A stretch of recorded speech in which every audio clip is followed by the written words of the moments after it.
Rev up your engines!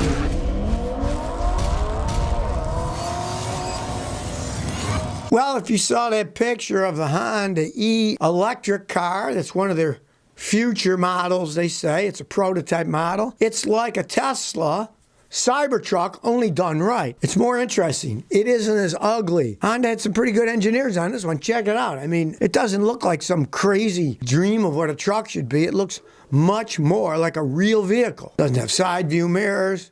Doesn't have door handles, got a massive front window so you can see everything. You can tell it's an angular car, but it looks realistic. It doesn't look like some half-baked idea that a 3-year-old made. Really, if you look at the Cybertruck, it's evolved. It's getting uglier and uglier because he's got to bend some of the stuff to meet safety regulations. You can't have a pointy thing going out that can hit pedestrians and kill them, right? So a lot of times, coming late to the party, as Honda does with electric vehicles, may not be a bad thing. And it's still, mind you, a prototype. Who knows when electric cars are really going to be a mass production thing? Nobody really knows.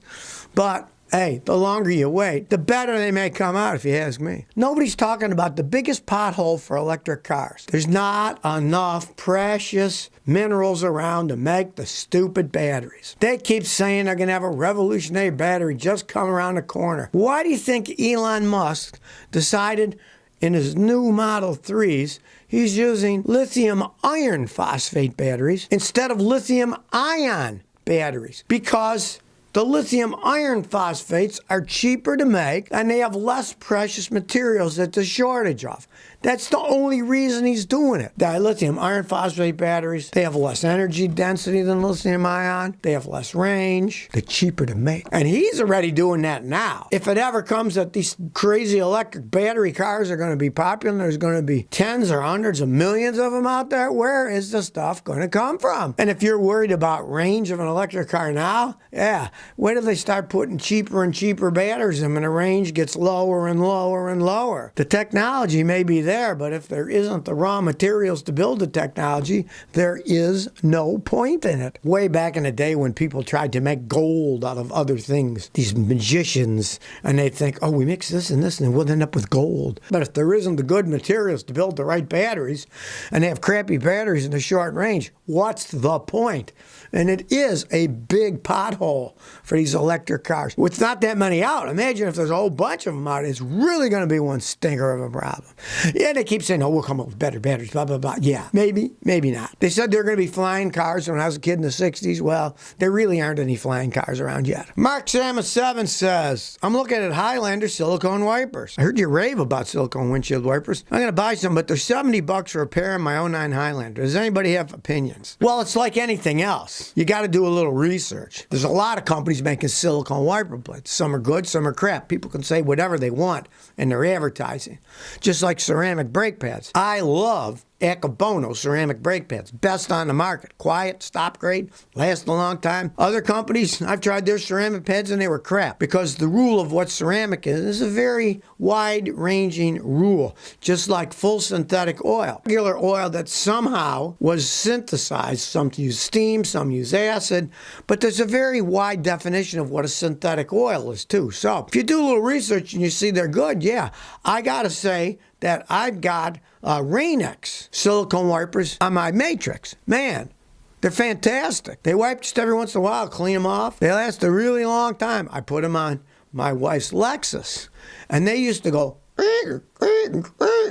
all the time when it was raining. I tried all kinds of wipers. Month later, but when I went to the silicone wipers, no noise anymore. Didn't make any noise at all. Because, of course, it's a little bit softer, so it doesn't grate as much. You still got to clean them every once in a while, which most people never do because people are lazy. But they are excellent wipers, but you got to check out which ones you're going to get. I like the Rain-X ones. I just find that they seem to last an awful long time. B35 Hilt says, Scotty, I want to buy a new car and I don't know which one to buy. I'm replacing my 2017 Sentra. I want a smallish SUV with decent miles per gallon. It's under 30 grand. I've been looking at Hyundai and Kia, but I'm worried about their CVTs. I'm not a fan of that company. Hyundai, Kia, they're basically the same company. They own parts of each other. I am not a fan. They can last a while, but I'm really not a fan. Here's your problem.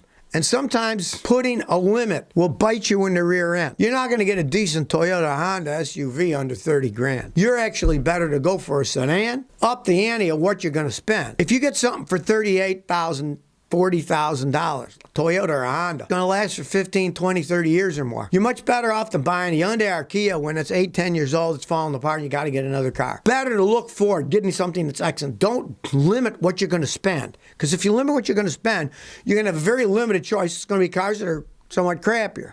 Yeah, the old expression, you get what you pay for. Well, you don't always get what you pay for. You can get ripped off on lots of things. But if you put a low price limit on SUVs, you're going to be limiting your entire choice right there. You would be better off buying a used Honda or a used Toyota SUV than buying a new Kia if you're looking for the long run. I've seen it all, and that's what I think is best for people if you want to keep it a really long time. Agent 101 says I got 05 Camry. The car vibrates, gets more violent when I go over 120 kilometers an hour. Well, it's like 60, right? At the same time, the steering wheel shakes and veers slight to the right. I had the front suspension repaired, and it seems they did a great job. But they said it could be flat spots on your tires because I let it sit without using it for months. Here's the easiest thing to do. You say your front's shaking, right? Put the front tires on the back tires on the front. If the shaking goes away, then you know the front tires. You might get a little shaking in the back end, right? If you move them to the back, but your steering wheel won't shake anymore. Then you know that's the problem.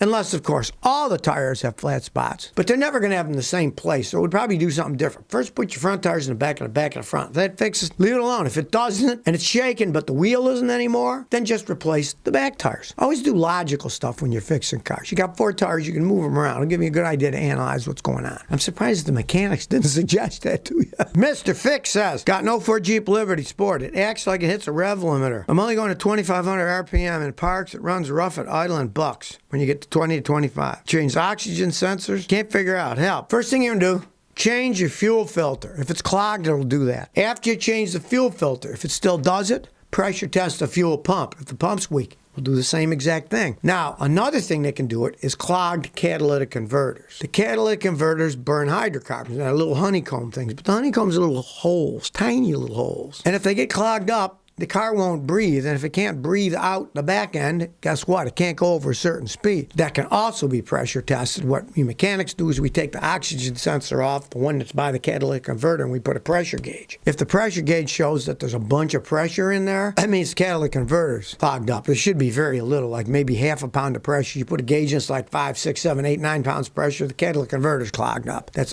another thing. You can check them all, too. You don't just have to guess. Magic Mia says, is my car a money pit? I've got a 93 front-wheel drive Subaru sedan 5-speed. My husband and I put a new muffler on a pipe. Thought we'd fix it, but then it made noise. Spent $800. A week later, carbon monoxide detector went off. I know it's dangerous. I'd love to buy a new Corolla hatchback, but what should I do? Bite the bullet. Times aren't going to change that much.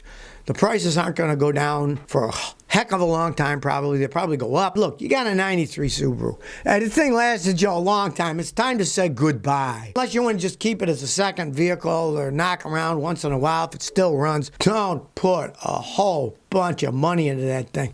I'm sure, knowing Subarus, that it's also rusted. I mean, if you live in Arizona or something, okay, you wouldn't.